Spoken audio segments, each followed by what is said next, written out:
You know what's scarier than a jump scare? A horror movie that aired on basic cable in the 70s, and still messes with your sleep cycle today. Welcome to the haunted attic of forgotten terror, where polyester pants and rotary phones meet psychological torment and shadowy stalkers. These made-for-TV gems snuck into millions of living rooms and left behind permanent emotional dents, and yet somehow, nobody talks about them. Until now. So grab your lukewarm coffee, hit that like button like it's the last flashlight battery in a blackout, and subscribe for more deep dives into the dusty corners of pop culture nightmares. Oh, and number 3? It'll make you question every window in your house. Let's crank up the static and count them down. This ABC Movie of the Week is a teen slasher movie that's 90% gaslighting and 10% pure terror. Kathleen Beller plays Gail, a teenage girl with exactly the kind of feathered hair that screams, about to be stalked. Her phone rings. No one's there. Her locker's vandalized. She's not imagining it. But the true horror? Every adult in her life shrugs it off. Guidance counselors gaslight her. The cops are useless. Even the title is a threat disguised as a question. It's about the aftermath of trauma.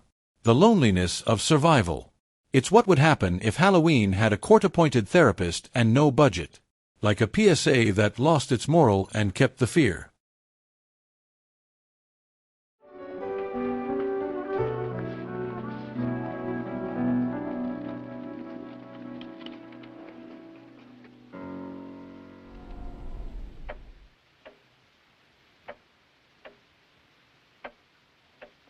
Hello? Hello? I'm getting closer.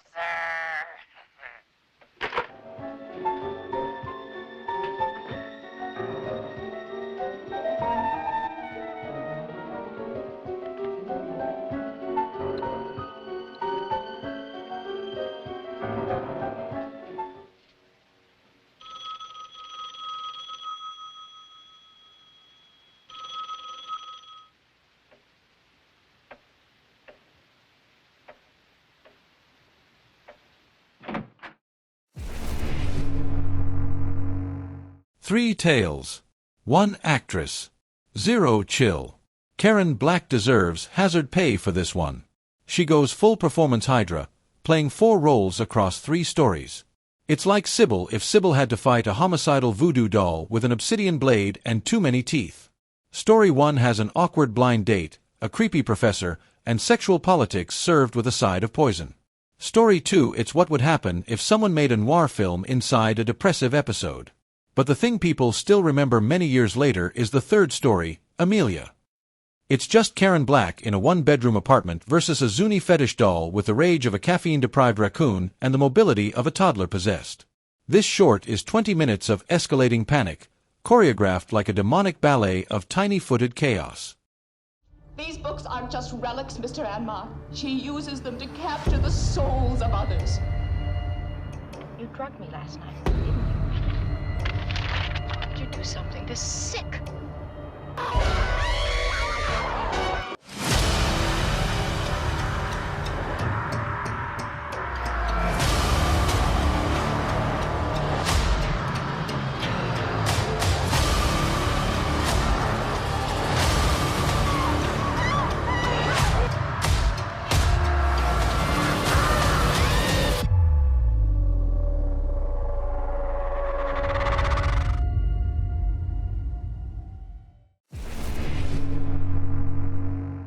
You think you know Carpenter.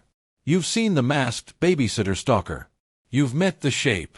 But did you know his first horror directing gig was this tense, low-budget, made-for-TV thriller that plays like Rear Window after 5 espressos? Lauren Hutton stars as a TV director who moves into a high-rise LA apartment and is immediately hunted by a silent, faceless voyeur. What makes this one hit different is how ahead of its time it feels. Don't let the TV budget fool you. Carpenter squeezes suspense from every inch of the frame. He's already doing the long-take tension-building thing, and it's delicious. Bonus, Adrienne Barbeau co-stars as a queer best friend and is treated like a human being, which, in 1978, was basically a plot twist.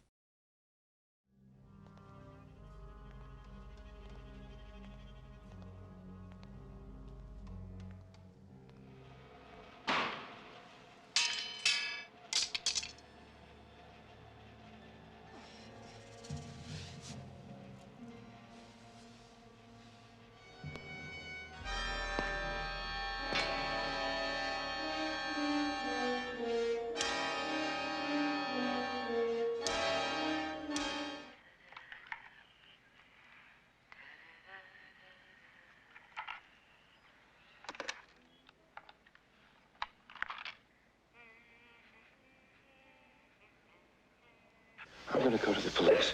I already did that. Well, this time it's my turn. Wednesday. I'll find you. I don't give up. Lauren Hutton, David Burney, and Adrienne Barbeau. She has everything to live for, but someone wants her dead. Someone's watching me. Right after Dick Clark Wednesday on NBC. Imagine if Waiting for Godot and the Texas Chainsaw Massacre had a baby in a thunderstorm. That baby would be the victim. Elizabeth Montgomery, yes, bewitched, sheds every inch of Samantha's sparkle to play a woman trying to visit her sister at a remote house in the woods. But the sister never shows up. The house creaks. The phone cuts out. There's no music. Just endless, oppressive creepiness. This entire film is basically a chamber play with psychological horror frosting. You keep expecting something to jump out. Until something finally does, and your nerves, long since frayed, just snap like a twig under a boot. The movie was shot in just 6 days. 6. The whole thing feels like an anxiety attack you can't wake up from, directed with the precision of a paranoid chess grandmaster on a bad acid trip.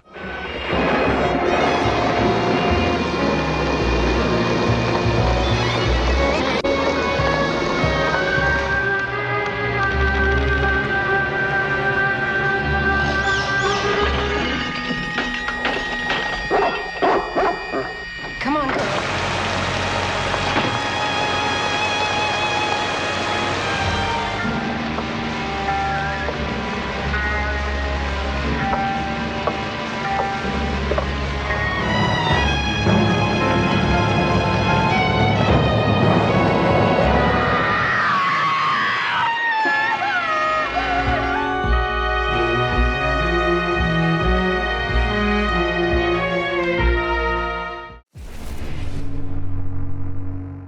You thought Carrie had it rough?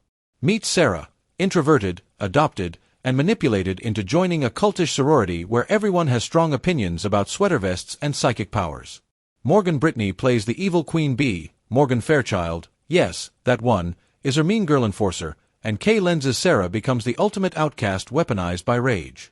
There's a haunted sorority house, ritual humiliation in the rain, and one of the most satisfyingly petty climaxes in made-for-TV history. Shelley Winters shows up as the head of the rival, weirder sorority, channeling psychic energy like she's playing Professor X after a 3-martini lunch. This movie doesn't just channel Carrie, it cranks the estrogen, shoves it into a taupe turtleneck, and sets the whole campus on fire. Oh, hello, Sarah. Welcome to our sorority.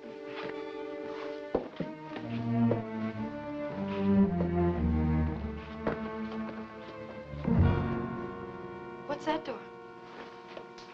No one knows. Mrs. Hunter's the only one who has a key, and I've only seen her use it once. Maybe it's one of those secret ceremony rooms.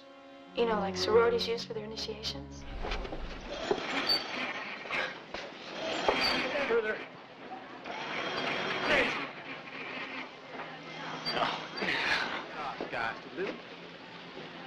She's not your type. Come on, play guitar or something, huh? Sarah, please!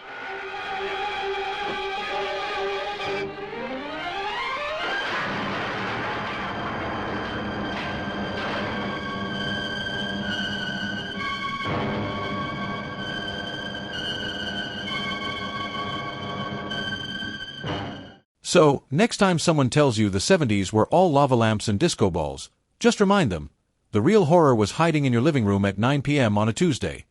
Did we dig up one of your forgotten nightmares? Got another obscure TV horror that still makes you sleep with a nightlight and a crucifix? Drop it in the comments and let's build the weirdest watch list of all time. And hey, if this freaky little tour lit a candle in your horror-loving soul, don't forget to like, subscribe, and crawl through our curated horror playlists. We've got chills, thrills, and movies so obscure, even the ghosts forgot them. Stay strange.